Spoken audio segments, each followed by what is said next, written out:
오늘은 십자가에서 대속의 사역을 완성하신 예수님, 이런 제목으로 오늘 성금요일 말씀을 전하도록 하겠습니다. 고난주간의 금요일을 성금요일이라 칭하는 이유는 메시아로 이 땅에 오신 예수 그리스도께서 십자가에서 대속의 사역, 구원의 사역을 완성하기 위하여 십자가에 죽으셨기 때문에 우리는 이날을 성금요일이라 부릅니다. 여러분, 그리스도인들은 고난주간의 금요일을 십자가를 묵상하고 특별히 그분의 보혈을 묵상하면서 하루를 살아야 될 것입니다. 저와 여러분들도 오늘 하루 주님 안에서 승리하며 살아가는 귀한 은혜가 있기를 주님의 이름으로 축복합니다. 자, 오늘은 이제 십자가의 의미, 십자가의 죽음의 의미를 여러분들에게 좀 소개하며 오늘 말씀을 전하려고 합니다. 오늘 말씀이 매우 중요하고 정말 신앙생활 하는 가운데 꼭 알아야 하는 말씀이기에 오늘 이 새벽에 마지막으로 말씀을 전하도록 하겠습니다.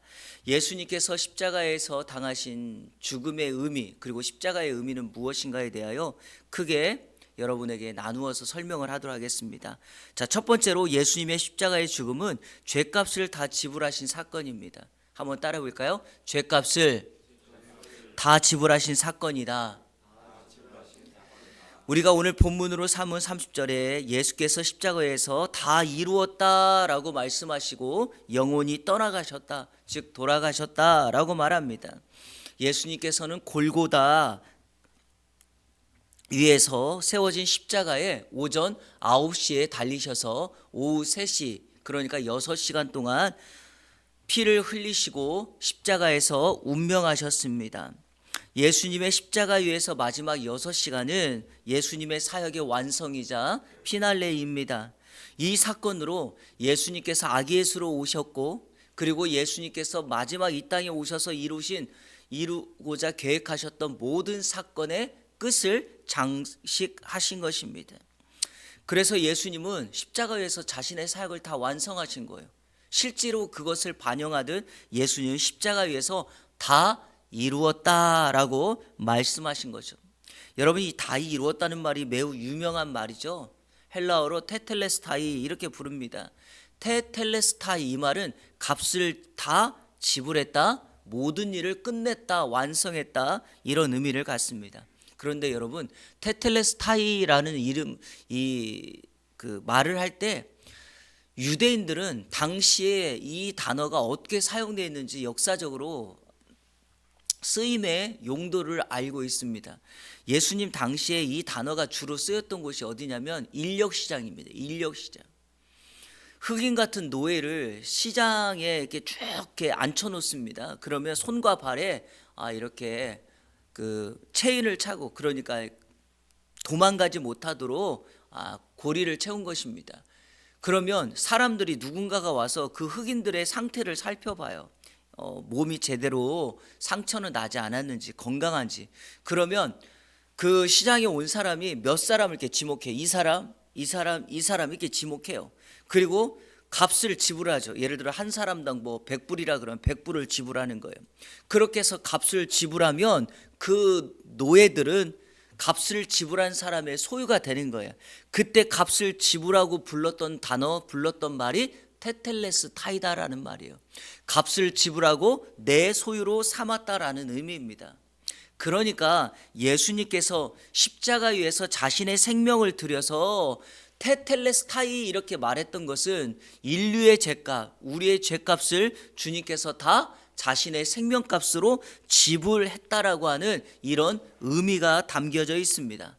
여러분, 이 사실을 안다면 우리가 예수님이 나를 위하여 하셨던 공로, 그것을 생각하고 예수 그리스도를 믿고 하나님의 자녀로서의 소유가 된 인생으로 살아가야 합니다. 여러분, 하나님의 소유가 되었다는 것은 단지 내가 예수를 믿었다 이런 정도가 아니라 하나님께서 우리의 주인으로 우리를 책임져 주신다라고 하는 사건입니다.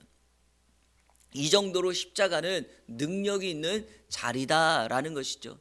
그래서 십자가의 죽음으로 모든 죄값을 지불하신 예수 그리스도의 은혜를 오늘 이 성금요일에 꼭 마음에 새기시고 기억하는 저와 여러분의 복된 하루가 되시기를 주님의 이름으로 축원합니다. 자, 두 번째 우리가 살펴볼 말씀은 이 십자가에 숨겨진 의미인데요. 십자가는 우리를 위해 하나님께서 예비하신 정하신 제단입니다. 제단. 한번 따라 볼까요? 제단이다. 여러분, 제단은 어떤 장소입니까? 제물을 드리는 곳이죠. 자, 예수님 당시의 십자가는 사실 흉악범들을 처형하는 사형의 형틀이죠. 그러니까 누군가가 십자가에 달렸다라는 말은 저 사람은 사회적으로 정말 악질적인 죄인이고 흉악한 죄를 지은 사람이다라고 하는 인식이 있습니다. 그런 사형의 형틀에 우리 예수님께서 달려 죽으심으로 우리의 죄값을 다 지불하신 이 사건은 원래는 하나님이 예비해 놓으신 제단이기 때문에 그렇습니다. 여러분, 제단은 짐승을 불태워서 하나님 앞에 제사 드리는 그 장소입니다. 그러니까 예수님이 오시기 전까지 사람들은 자신의 죄를 해결하고 용서받기 위해서 제단에 짐승을 데리고 와서 불태워 제사를 지내면 제사장을 통하여 우리의 죄가 용서를 받는 곳이죠. 그러니까 이 제단에서는 항상 사람의 죄를 대신하는 짐승을 제물로 삼아 하나님 앞에 드렸던 제사의 장소입니다. 그런데 십자가에서는 짐승이 아닌 예수님께서 친히 백성들의 제물이 되셔서 자기의 생명을 하나님 앞에 드렸던 곳입니다. 이것이 단순히 그냥 성경에 기록되어 있는 것이 아니라 하나님의 의도하시고 예비하신 섭리라는 것을 알 수 있습니다. 자, 성경 두 구절을 읽으면 명확하게 알 수 있어요. 자, 먼저 요한복음 1장 29절 다 같이 읽겠습니다. 시작. 이튿날 요한이 예수께서 자기에게 나아오심을 보고 이르되 보라, 세상 죄를 지고 가는 하나님의 어린 양이로다. 요한이 예수님을 보면서 뭐라고 말해요? 저분은 세상 죄를 지고 가는 하나님의 어린 양이다. 이 말이 무슨 의미죠? 하나님께 바쳐질 제물이다, 이 뜻이에요. 자, 또 하나 우리가 너무나 익히 잘 알고 있는, 암송하고 있는 마가복음 10장 45절 다 같이 읽겠습니다. 시작. 인자가 온 것은 섬김을 받으려 함이 아니라 도리어 섬기려 하고 자기 목숨을 많은 사람의 대속물로 주려 함이니라. 아멘. 자기 목숨을 많은 사람의 대속물. 여러분, 대속물이 뭐예요? 사람을 대신하여 죽는 제물을 의미하는 거예요. 대속 제물, 대신 죽는 제물, 이런 뜻입니다. 바로 예수님께서 이 땅에 우리 인간의 죄를 위한 대속 제물이 되어 주셔서 십자가라고 하는 제단 위에 자신의 생명을 하나님 앞에 제물로 드려진 사건이 바로 십자가의 죽음 구속의 사건입니다. 이해되시죠? 그러니까 세상 사람들은 십자가에서 예수님이 죽은 것을 흉악범으로 죄를 지은 악질로 보지만 거기에는, 그 십자가에는 하나님께서 인류 구원을 위하여 이 땅에 예수님을 보내시고 그 예수님을 십자가라고 하는 제단 위에 드려서 인류의 모든 죄악을 해결하는, 하나님 앞에 올려드리는 제물이 되게 하셨던 것이죠. 그런데 여기서 중요한 핵심이 이제 바로 이겁니다. 그러면 예수님께서 제단의 제물이 되셔서 우리에게 하신 일, 그 두 가지가 있어요. 이게 중요한 거예요. 이게 핵심입니다. 그게 뭘까? 자, 이 두 가지를 여러분들은 꼭 기억하고 계셔야 돼요. 십자가라고 하는 제단 위에 예수님이 제물이 되어 주셔서 우리를 위해 하신 일이 두 가지가 뭔가? 첫 번째, 화목제물이 되어 주셨어요. 성경은 화목제물이 되어 주셨다라고 말합니다. 구약에는 5가지 오제사라고 불리는 게 있어요. 번제, 소제, 화목제, 속제제, 속건제라는 게 있어요. 그런데 이 중에서 화목제라고 하는 것은 깨어진 관계, 죄로 인하여 깨어진 관계를 화목시키는 제사예요. 그때 드리는 짐승은 화목제물이라고 부릅니다. 여러분, 근본적으로 사람이 화목제를 제사 지내는 이유는 하나님과 관계가 깨어졌기 때문에 그래요. 삶의 현장에서도 죄로 인하여 하나님 앞에 깨어진 관계를 화목 제물을 드림으로 하나님과의 깨어진 관계를 회복하는 거예요. 그런데 인류의 근본적인 죄악은, 이거는 당연합니다. 자, 보십시오. 하나님이 사람을 만드시고 하나님과 인간은 연합하여, 그러니까 에덴 동산이라고 하는 곳에서 죄 없이 살아갔어요. 하지만 사람이 하나님 앞에 죄를 범함으로 인간과 하나님 사이에 커다란 뭐가 생겼죠? 분리, 단절이 생기게 된 거예요. 그리고 그 분리와 단절을 만들었던 것이 바로 죄라고 하는 것이에요. 그러니까 이 죄로 인하여 인간은 하나님 앞에 나아갈 수 없습니다.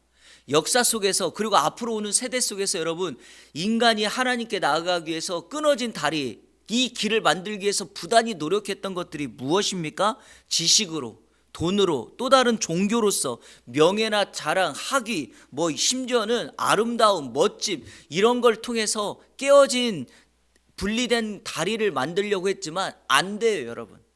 죄를 해결할 수 있는 유일한 방법은 하나님이 제시하신 방법밖에 없어요. 그게 바로 뭐냐? 이 땅에 독생자를 보내셔서 그분을 십자가라고 하는 제단 위에 죽게 하심으로 어떻게 해요? 인간과 하나님 사이에 끊어진 다리를 연결하신 거예요. 그 다리를 연결하는 제물이 바로 예수 그리스도이신데, 그분이 인간과 하나님 사이에 깨어진 관계를 회복하는 화목 제물이 되어 주셨다라는 것이에요. 그런데 이게 성경에 그대로 표현되어 있습니다. 우리가 지난해에 사랑이라고 하는 표현을 가지고 하면서 제가 요한일서를 여러분들에게 설교했죠. 그때 잠깐 언급했는데 기억하실지 모르겠어요. 자, 우리 성경 요한일서 2장 2절을 같이 읽겠습니다. 시작. 그는 우리 죄를 위한 화목제물이니 우리만 위할 뿐 아니요 온 세상의 죄를 위하심이니라. 아멘. 예수 그리스도가 우리를 뭐가 되어 주셨다고요? 화목제물이 되어 주셔서 우리만 위할 뿐 아니라, 우리 죄만이 아니라 온 세상의 죄를 위하여 제물이 되어 주셨다. 자, 또 하나 요한일서 4장 10절 시작. 사랑은 여기 있으니 우리가 하나님을 사랑한 것이 아니요 하나님이 우리를 사랑하사 우리 죄를 속하기 위하여 화목제물로 그 아들을 보내셨습니다. 하나님이 화목제물로 누구를 보냈어요? 예수님을 보냈고, 우리를 향한 사랑으로 인하여 그 십자가라고 하는 제단 위에 예수 그리스도를 화목제물로 주셨다라는 사실입니다. 사랑하는 여러분, 예수님이 아니고서는 끊어진 관계를 회복할 수 있는 방법이 없습니다.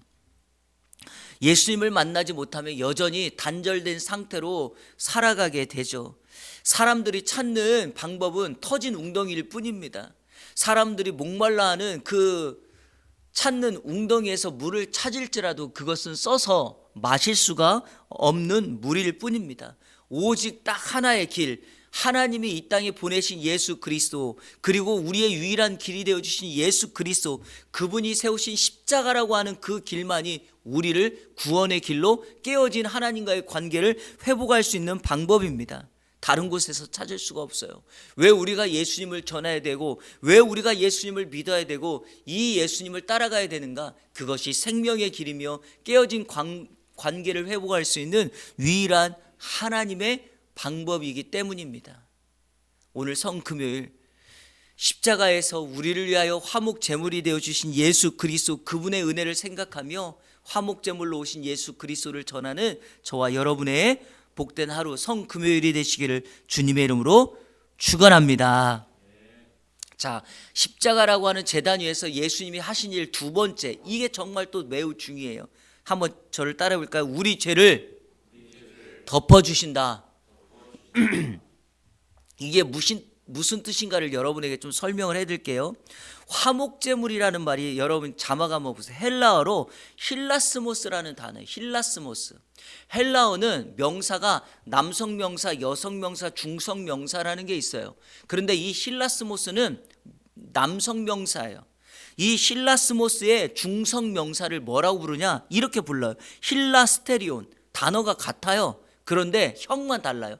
남성형이냐, 여성형이냐, 중성형이냐. 예컨대 우리가 영어 여러분 동사 뒤에다가 s를 붙이냐, es를 붙이냐, 뭐 이런 의미예요.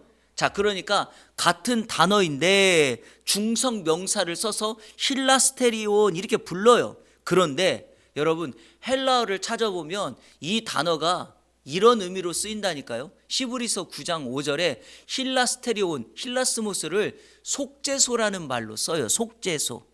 자, 왜 이것이 중요하냐? 우리 히브리서 9장 4절과 5절, 히브리서에서 성전 안에 있는 그 성소와 지성소를 설명하는 말씀인데, 자, 우리 히브리서 9장 4절과 5절을 읽겠습니다. 시작. 금양로와 사면을 금으로 싼 언약궤가 있고 그 안에 만나를 담은 금 항아리와 아론의 쌍난 지팡이와 언약의 돌판들이 있고 그 위에 속죄소를 덮는 영광의 그룹들이 있으니 이것들에 관하여는 이제 낱낱이 아멘. 과거 성막이나 성전에는 성소와 지성소라고 하는 구분이 있어요. 그런데 중요한 것은 이스라엘 백성들이 하나님 앞에 죄를 해결하기 위하여 1년의 대속죄일이라고 부르는 그날에 그 당시에 딱 한 명 있는 대제사장이 자신의 몸을 정결하게 하고 세마포 옷을 입고 성소를 통과하여 성소와 지성소를 구분하고 있는 휘장을 열어서 그 안으로 들어갑니다. 그리고 백성들이 양을 잡아서 피를 낸 그 피를 가져다가 그 지성소 안에 있는 언약궤 위 속죄소에 피를 뿌려요. 그러면 하나님 백성들의 죄를 용서한다 그러면 어떻게 되냐면 대제사장이 죽지 않고 살아 나와요. 그런데 백성들의 죄가 용서받지 않고 죄가 드러났다 그러면 그 자리에서 대제사장이 죽어요. 물론 성경에는 대제사장이 죽었던 경우는 없어요. 그런데 방법으로 이걸 써요. 그런데 여기서 중요한 말이 있다니까요. 여기 보면 성소와 지성소를 설명하면서 지성소를 설명하면서 뭐라 그러냐면 지성소 안에는 금으로 싼 언약궤가 있는데, 자, 여기 이 언약궤 안에 뭐가 들어가 있냐면 세 가지의 물건을 집어넣었다라는 거예요. 제가 아까 말했죠. 그 성경 구절 다시 한번 보여줘요. 제가 번호 달아놨죠. 언약궤 안에는 세 가지가 들어가 있는데 첫 번째 뭐예요? 만나를 담은 금 항아리, 그리고 아론의 쌍난 지팡이, 세 번째는 언약의 돌판들. 자, 여러분 언약궤 안에 이거를 왜 넣었을까요? 이 세 가지가 상징하는 게 뭐냐? 백성들의 죄예요. 자, 간단히 그만 설명할게요. 시간이 많지 않으니까. 만나를 담은 항아리, 금 항아리를 여기다 왜 넣는가? 하나님이 이스라엘 백성들이 광야에 갈 때 일도 하지 않았지만 그들을 먹이기 위하여 하늘로부터 만나와 메추라기를 내려주죠. 그런데 시간이 지나다가 보니까 첫 번째 만나를 뭐라 그랬냐면 하나님이 우리에게 정말 꿀과 같은 과자를 줬다 이렇게 얘기해요. 근데 여러분 광야에서 40년을 살지 않았습니까? 40년 동안 만나를 먹다 보니까 입맛이 바뀌어요. 나중에는 그 만나를 뭐라 그러냐면 기름 섞은 과자 같다 그래놓고 나중에는 이 박한 식물밖에 못된 정말 이런 식물밖에 우리에게 없다라고 하면서 하나님을 원망하자 하나님이 그들을 심판해요. 그래서 그것을 이스라엘 백성들의 불평과 원망, 죄악을 상징하기 위하여 이 만나를 담은 항아리를 언약궤에 넣어요. 자, 두 번째 아론의 쌍난 지팡이는 뭐예요? 레위 지파의 자손들이 왜 아론 당신들만 대제사장이 되고 리더가 돼야 되느냐? 고라 자손도 있고, 그러니까 큰 집도 있고 둘째 집안도 있고 셋째 집안도 있는데 왜 니네만 그러냐? 그래서 여러분 자손들이 쿠데타를 일으킨 거예요. 그러니까 모세가 어떻게 하냐면 각 지파의 지도자들 지팡이를 가져와라 그런 거예요. 그 다음날 가서 보니까 아론의 지팡이에서만 뭐가 났다고요?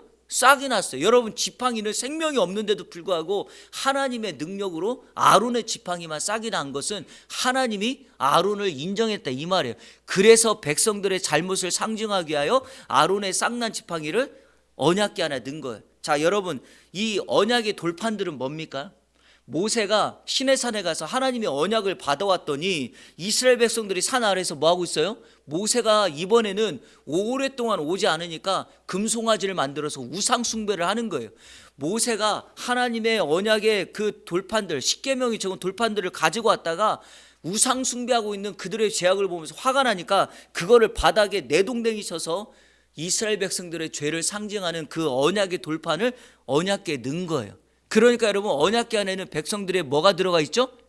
죄악이 들어가 있어요. 근데 여러분 지성소는 죄가 없는 곳이잖아요. 가장 거룩한 곳이잖아요.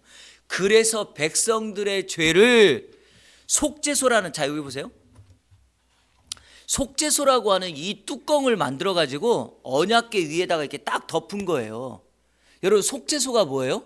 죄를 덮어주는, 죄가 덮이는 자리. 이 속죄소를 다른 말로 시은소, 시은좌라 그래요. 시은좌라는 말은 하나님의 은혜가 임하는 자리예요. 백성들의 죄악을 덮었다 이렇게 말을 해요. 그리고 그 위에 두 천사 둘이 이렇게 날개를 펴서 이렇게 손 날개가 닿도록 그 위에 덮어놓은 뚜껑을 만든 거예요. 그런데 여러분 그 속죄소가 바로 뭐라고요? 화목제물이라고 똑같은 말과 같은 단어예요. 그러면 여러분 하나님이 예수 그리스도를 이 땅에 화목제물로 보내주셔서 하신 일이 뭔가요? 십자가에서 제물이 되어 피를 흘려 죽으셨죠? 바로 그 자리는 백성들의 죄를 덮는 곳이에요. 그래서 백성들의 죄를 더 이상 내가 생각하지 않고 그들을 살리겠다는 말이에요. 그게 십자가 위에서 이루어진 것이 바로 우리 주님의 십자가의 능력이자 십자가의 본래 목적입니다. 이해가 되십니까? 근데 놀라운 사실 하나가 있어요. 우리 주님께서 십자가에 달려 죽으셨을 때 어떤 일이 벌어집니까? 자, 우리 마가복음 15장 37절 38절을 다 같이 읽겠습니다. 시작. 예수께서 큰 소리를 지르시고 숨지시니라. 이에 성소 휘장이 위로부터 아래까지 찢어져. 자, 성소와 지성소를 막고 있는 휘장이 예수님이 십자가에 달려 죽으심으로 어떻게 됐다고요? 찢어져서 분리가 됐어요. 이 말이 뭐죠? 더 이상 성소와 지성소에 뭐가 없다? 분리가 없어졌다는 거예요. 이유가 뭘까요? 이제는 지성소에서만이 아니라 예수 그리스도께서 십자가에서 자신의 피를 흘려 죽으심으로 이 세상의 모든 죄악을 우리 주님이 뭐 했다? 덮었다라고 하는 거예요. 말씀을 정리합니다. 그러면 이 사건이 우리에게 주는 의미, 우리의 삶에 적용해야 될 적용점이 뭘까요? 있어요.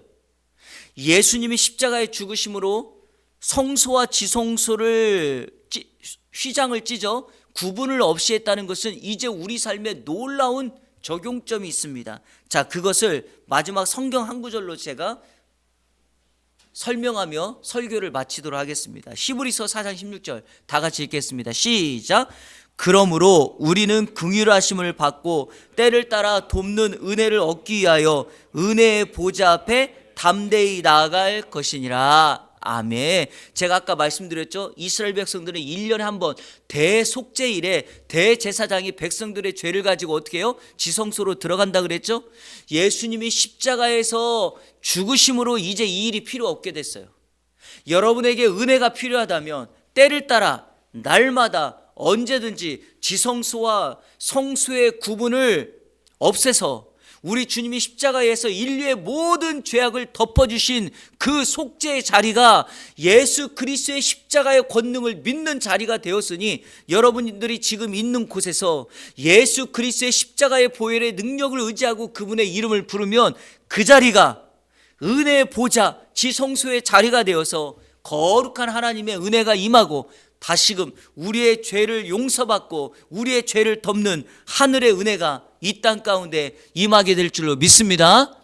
바로 그 십자가의 능력과 권능을 의지하며 오고 오는 그리고 앞으로 살아가는 여러분의 평생의 삶에 있는 곳을 은혜의 지성소로 만드는 저와 여러분의 이번 복된 고난주가 성금요일 그리고 부활절을 준비하는 저와 여러분의 삶이 되시기를 주님의 이름으로 축원합니다.